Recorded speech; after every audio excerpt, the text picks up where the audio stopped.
floor is yours, Professor. Okay, thanks very much. Thank you.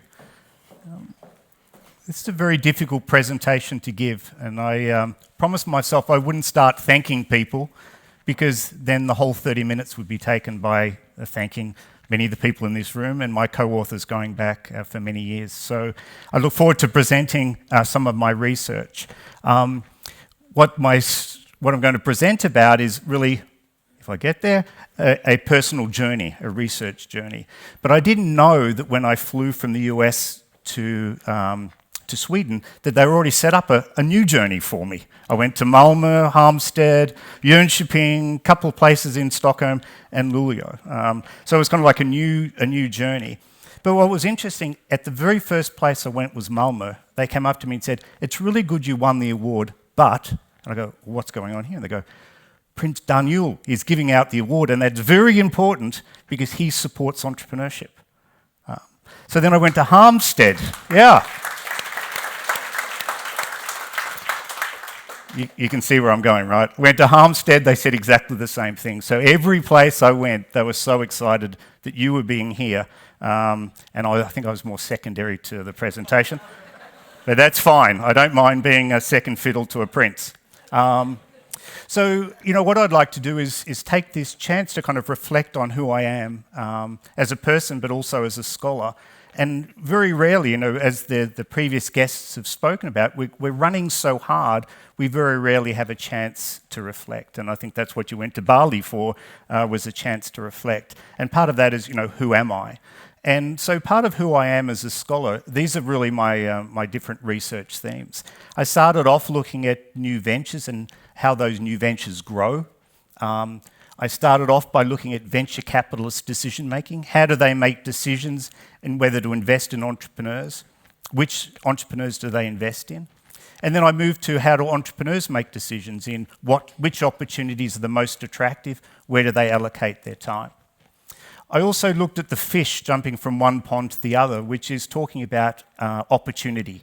I mean, how do we discover or identify opportunity? How do we evaluate those opportunities? How do we pursue those opportunities? But then I noticed that everyone was always talking about the bright side of entrepreneurship and very people looked underneath. And I've tried to flip it over to look at what's ended up being is, what is the downside of entrepreneurship? What is the dark side of entrepreneurship? And even now, some of the destructive side of entrepreneurship. Because if we don't understand that, then we can't understand the bright side, and we can't turn some things around and make what's bad something that's good. So with that, I was really thinking about entrepreneurship as a tool. Entrepreneurship as a tool can be used for good or it can be used for evil, and we need to understand both those components, right? But my good friend, Johan Wiklund, who's actually here, talks a lot about we don't do research, we do me-search. And I think that really reflects some of the research that I've done in the past. So when I talk about me, I talk about my family. This is a picture of my family. Now, Meg's going to panic because she's not there, but she was running off with her cousins. But this is my sister's wedding. There's my dad. There's me. There's my Auntie June, Auntie Shirley. There's Jack. There's my mum, and my wife is taking the photograph. And this will make some sense as I go through this. Because the me search is all about blending your scholarly identity with your personal identity. And I can't pull those two things apart. They are the same. This is where I did my PhD at Bond University in Australia, in a suburb called Surfers Paradise. And it was really a beautiful place. A hard place to work when you drive past the surf every day to go to your office. But there I was, as a PhD student, I was teaching entrepreneurship classes, and very rarely did the entrepreneurship textbooks talk about failure. And when they did, I think it was a Timmins textbook that said, "Businesses fail, entrepreneurs do not. Failure is the fire that tempers the steel of the entrepreneur's street savvy," which just meant businesses fail, but entrepreneurs learn and they're motivated to try again. Right? And then you see some of these things. Failure is the first attempt in learning. Success is 90% failure. These types of things. So one day I went back to my office and I got a phone call from my father. My father said the family business that he'd created before I was born was in trouble. I asked him how much trouble, and he told me, and I said, you have to close it down, and you have to close it down right now. So he closed that down. He was very kind of angry in some ways that some people had let him down. He was disappointed that he'd failed as a business person, and he was disappointed in some ways that he'd failed as a father because he was unable to hand the business on to my brother. And that caused him great distress and anxiety. We lost our houses, we lost cars, we lost everything, basically. So I found it very difficult to go back into the classroom and teach this. So I waited for quite a few years until I was at the University of Colorado, and I believed I had tenure in the bag. Maybe I was overconfident, I'm not sure. But then I said, I'm going to write the paper that's never going to get published, but I'm going to write it for myself. This is what I really want to write about. So I took out every book on death, grief, bereavement, and dying to try and understand if psychologists can help people overcome the death of a loved one, then maybe I can help develop those tools and help entrepreneurs overcome the death of their business. I was not saying that the death of the loved one is the same as the death of a business, but some of the tools that we might be able to use apply. So in that literature, they talk about doing the typical grief work. You've got to talk it through and you've got to explain it to other people. And as you talk it through, you create an account for the failure. And as you create the failure, the negative emotions drop. But then they found if you keep doing it, the negative emotions escalate again. And then there are other people who use a restoration orientation where they don't think about it and they focus on trying to get their life back in order. And if they can get their life back in order, the failure doesn't loom as large. And by the way, this is the one my father and I used. We ignored it. But the problem is that could always come up at an inopportune time and be devastating. So what the research says is we should oscillate between these two things. We should use this, but when we start feeling emotionally distraught, we oscillate to a restoration orientation, we recharge our batteries, and we go backwards and forwards. So I thought if this paper is going to get rejected, I might as well send it to the best place, which is the Academy Management Review. And of course they came back and said, oh, this is wrong, this is wrong, this is wrong. But you know what? We like the idea. And so I worked on that paper and eventually got it published about this notion of oscillation.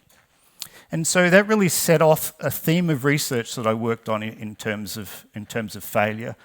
I also looked at, well, what happens if a project fails within a large organisation? So when my dad's business failed, there's no organisation left other than the family unit. In this instance, we could either become like Spock. If we're running an entrepreneurial firm and we don't want negative emotions to interrupt our ability to learn, we could just take negative emotions out of it. Spock has no emotions. But we theorised in this paper that if we take negative emotions out as an outcome, then we may not have the emotions as an input. We don't have the passion, we don't have the emotional commitment, we don't have the affect of investment.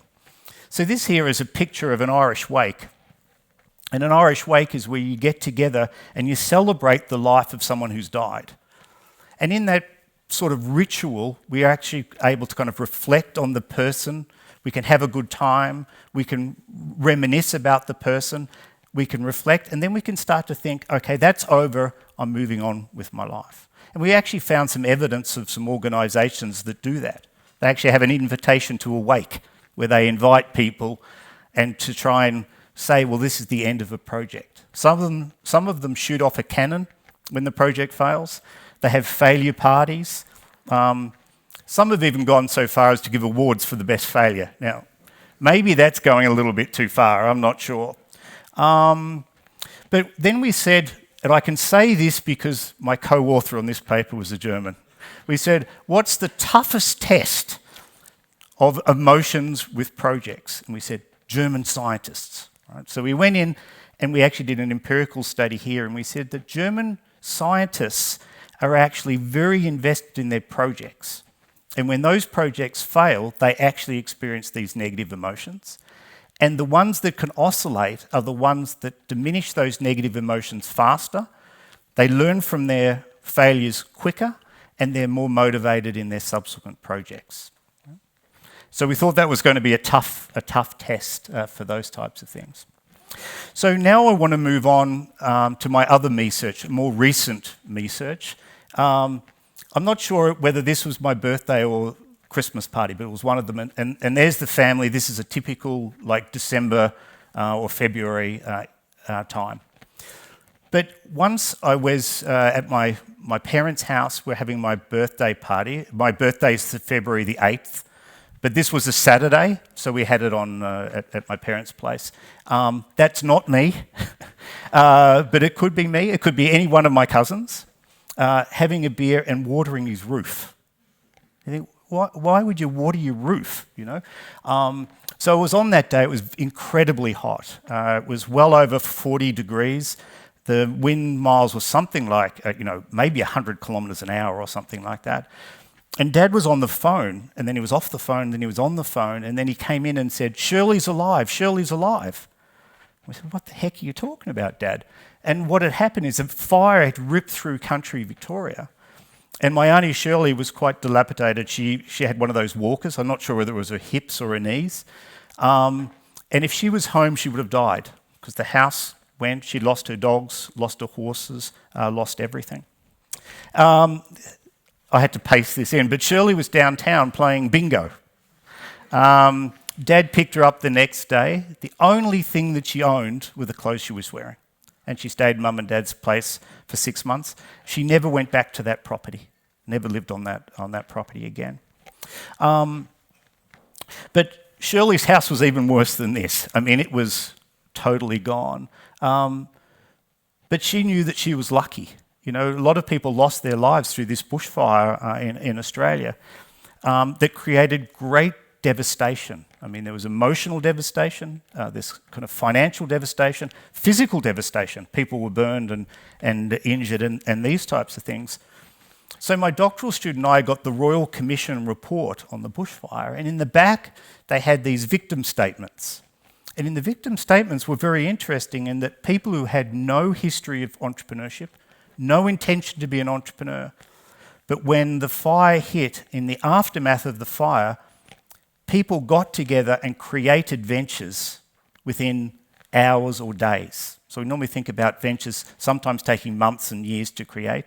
These ventures were almost created instantaneously for the purpose of alleviating other people's suffering. And so what we found is that there was this notion of compassion. And in the end, we call these compassion ventures.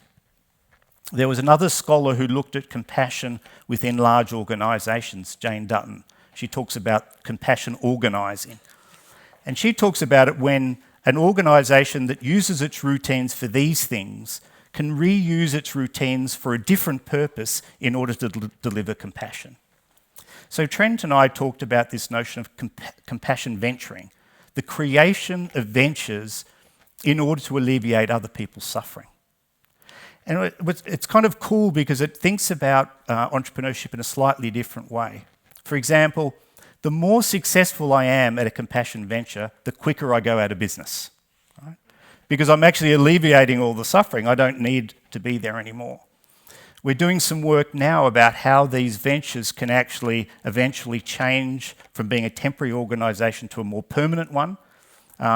Some organisation in Finland that we've been studying is helping Ukrainian refugees and how it helped them initially and how they're transitioning over time. But compassion is really having a broad scale and scope of resources and then being able to deliver them rapidly in a customised form to people who need them. And I think the problem that we found in the... was that you? The problem that we found was that the government was very good at getting the scale and the scope, and the Red Cross and those large organisations were good at the scale and the scope, but they were not very good at the customisation, and they were not good at getting things there quickly. And we found like the government would actually almost obstruct your ability to help by putting up roadblocks because it's a crime scene. Well, the locals used their local knowledge, how to circumvent past the police blocks and creating and delivering the compassion that people needed. There were the local customs. These are Australian footballers, if you haven't noticed. And also, even being a local helped. I mean, so the Prince was there, the other Prince was in Australia, and just being a local gave them credibility to be able to get resources that they needed. So they'd say, we need this, we don't need that. So this is an example of one of the new ventures that was created, that these people really had an affinity with their land, but I suppose they were also fearful that the fire had just ripped through and taken everything out. So people designed these concrete pods and just dropped them on their land. And they lived there, and eventually they built their houses around these pods. So there were many of these different ventures that existed. Some remained temporary and faded out, which was a good thing, and some of them kind of repurposed and became a more permanent organisations. And you can see that Trent and I have been working on this area for quite some time. But then Trent said to me, well, I mean, that's in a highly developed country where you've got plenty of resources. What about a kind of resource-poor country, a developing economy? And he said, well, how about we go to Haiti and we look at what happened after the earthquake in Haiti?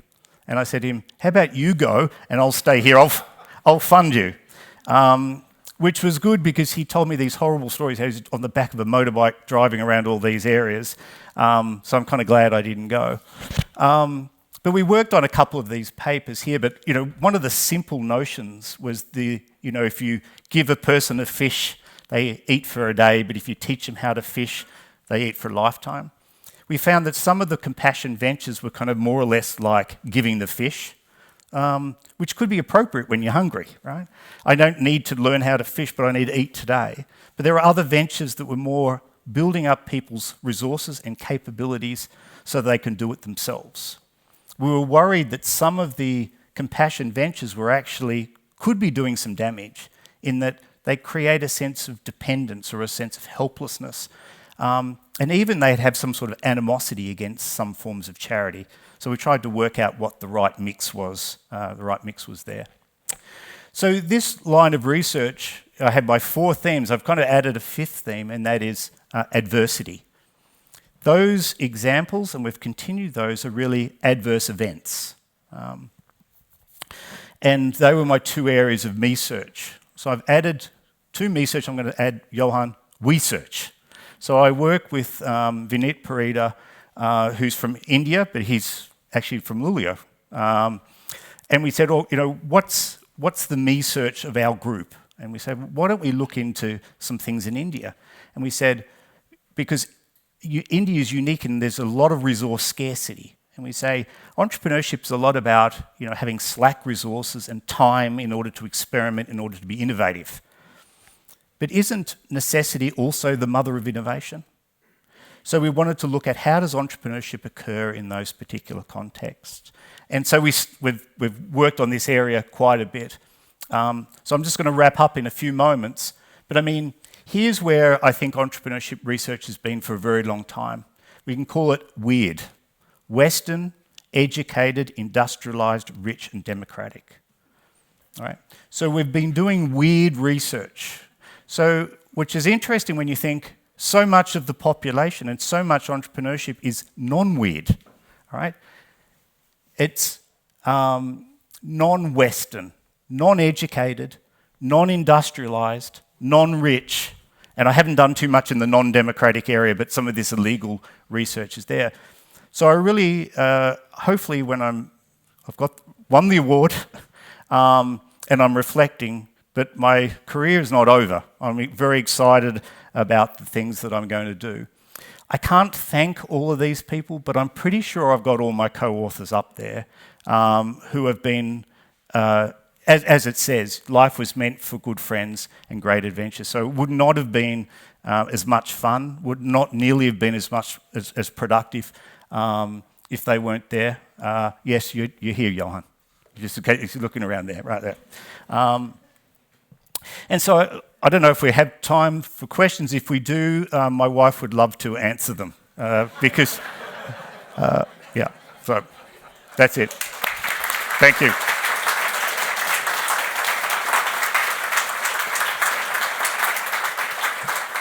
Thank you. Thank you so much for your work and for this lecture. So, Professor Shepard, you talked a lot about how what happened to you and your family personally affected your research. But what about the other direction? How did the conclusions you reached in your research affect you and your family and how you kept navigating these challenges in life? Some of them were useful, but some weren't, which is quite surprising. So my dad always knew that I was doing research about him, but we never discussed it. It's kind of like that. It's the very thing that made it difficult for us to cope with the failure. Is the very difficult thing for us to talk about the research as well. Is that we're in that kind of restoration orientation where we don't talk about emotions and we kind of push them down. So it's kind of very weird for me doing research on lots of emotions. But I suppose that's part of it, right? I mean, that was the major issue, and that's how we dealt with it. We've been doing a lot of work on the compassion venturing, and trying to have an impact is obviously important. We try and have an impact with other scholars, but also try and have an impact by having more open access to our research. So we've kind of condensed some of these things into books and made them open access to other people. So we hope they're having an impact. So what role can entrepreneurship research play, for example, in us understanding the economies, our economies more from a macro perspective? You're talking about the weird research and the importance of doing research on the ground. But I was also thinking while listening to you that compassion is something that we don't study that much within economics, for example, but that's something you look at. Can you say something about that? Sure. It's kind of probably different from most of the people in this room in that when I'm talking about poverty and how entrepreneurship exists in India, for example, the slums of India or rural India, I don't focus on how do I change the whole institution to eliminate poverty or to eliminate this kind of lack of education, right? Because there are people who do it, policy people. What I study is, given that they're in this highly adverse circumstance, how do they navigate a way for their life to have meaning, for them to be able to provide for their families? So it's more kind of short-term and concrete rather than this more abstract notions of overcoming corruption or overcoming poverty or overcoming lack of education. They're huge, big issues. Mine's more how do we kind of navigate within those. And how would you say, because we've been talking previously here about how entrepreneurship in Sweden has changed and developed. Can you say something about the last couple of decades while you've been doing this research? How has our understanding of it changed and how has it also, as a thing itself, changed? So, Sweden as a whole, I'm not quite sure about. You've done your tour. I've done my tour. I mean, there's a couple of things. They've studied at more a national level bankruptcy laws, and they say that the countries that have bankruptcy laws that are highly strict in punishing the entrepreneurs, you could say is really not a very entrepreneurial economy. So the US has a very liberal bankruptcy law where it kind of allows people to recover, and there are other countries that don't. And I think Sweden might be more in the middle, but nowhere near the US. And I think it's important to, just like a society, the same as an organisation, we want people to try. We want them to pursue opportunities. Opportunities exist in environments of uncertainty, so there are going to be some failures. But on average, we're going to be better off if people are going for it. And if we're penalising people for failing, then we're really sending a signal, don't start. And that's a real danger. But it's a balance. There is a balance as well. I mean, you can't let people off scot-free, but I mean, so long as they learn and they give it their best efforts, and it's not illegal or corrupt or fleecing people. But I mean, if people are giving it an honestly good go, they're investing a lot. I think failure. It's not only if I fail, I learn, but other people also learn from my failures. So I think society benefits a lot from everyone going for it. But even the people who fail also benefit society. So it doesn't make sense to penalise them too harshly. But you don't automatically benefit from failure. You have to do certain things, right? Right. I mean, my father did not benefit from the failure, and that was part of the story. I mean, because he never really fully recovered, And if you don't fully recover and you don't try again, what he did learn never got used, right?